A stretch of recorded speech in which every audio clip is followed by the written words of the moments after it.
ବୃନ୍ଦାବନ ଜେନା ଓଡ଼ିଆ ସଙ୍ଗୀତ ଜଗତର ଗୋଟେ ଉଜ୍ଜଳ ନା। ଜଣେ ଗୀତିକାର ହିସାବରେ ସେ ଆକାଶବାଣୀର ଜଣେ ସ୍ୱୀକୃତିପ୍ରାପ୍ତ କଳାକାର।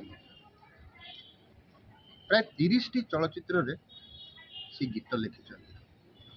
ସେଗୁଡ଼ିକ ଭିତରୁ ବହୁତ ଅତି ପପୁଲାର, ଯେମିତିକି ମୋର ଯାହା ମନେ ପଡ଼ୁଛି, ଗୋରି ଦେଖିଲି କାଳି ଦେଖିଲି ଦେଖିଲି ଝିଅ ପଣେ, गोरी देखिली काली देखिली देखिली झिया पानी, ବା ଏମିତି ରାତି ସେ ଯେ ଅଭୁଲା ସ୍ମୃତି। एमिति राती ए जे अभुला स्मृति। ଏହିଭଳି ସବୁ ଗୀତ ଲେଖି ଆମ ଚଳଚ୍ଚିତ୍ର ଜଗତକୁ ତଥା ସଙ୍ଗୀତ ଜଗତକୁ ଅନେକ ଦାନ ଦେଇଛନ୍ତି।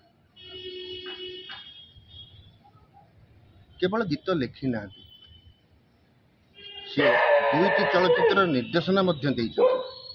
ଗୋଟିଏ ହେଲା ଶାସ୍ତି, ଆଉ ଗୋଟିଏ ବାଟ ବାଟ।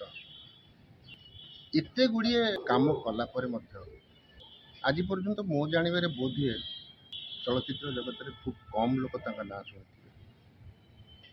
ଆଜି ବୟସାଧିକ ଯୋଗୁଁ ସିଏ ରୋଗାକ୍ରାନ୍ତ ହୋଇ କଟକର ଶ୍ରୀରାମଚନ୍ଦ୍ର ଭଞ୍ଜ ମେଡ଼ିକାଲ କଲେଜରେ ମେଡ଼ିସିନ୍ ୱାର୍ଡ଼ରେ 13 ନମ୍ବର ICUରେ ଚିକିତ୍ସିତ ହେଉଛନ୍ତି। ଦୁଃଖର କଥା ହେଉଛି, କାହିଁକି ମୁଁ ଏକଥା କହୁଛି, ତା ସତ କଥା ଯେ ଗୋଟେ କଳାକାରଟିଏ କେତେ ଅସହାୟ। ତା ଜୀବନର ଶେଷ ସମୟରେ ଯଦି ତାକୁ ସେଇ କଳାକାରମାନେ କେହି ଭେଟ ହୁଅନ୍ତି, ତାହେଲେ ତାଙ୍କର ଜୀବନ ସାର୍ଥକ ହେଇଯାଏ। ଭାବନ୍ତି ଯାହା ମୁଁ କରିଛି ତାର ପ୍ରତିଦାନ ପାଇଗଲି। କିନ୍ତୁ ଆଜି ମେଡ଼ିସିନ୍ ୱାର୍ଡ଼ର ICUରେ ସେ ପଡ଼ିଥିବା ବେଳେ ଯେତିକି ମୁଁ ଦେଖିଛି,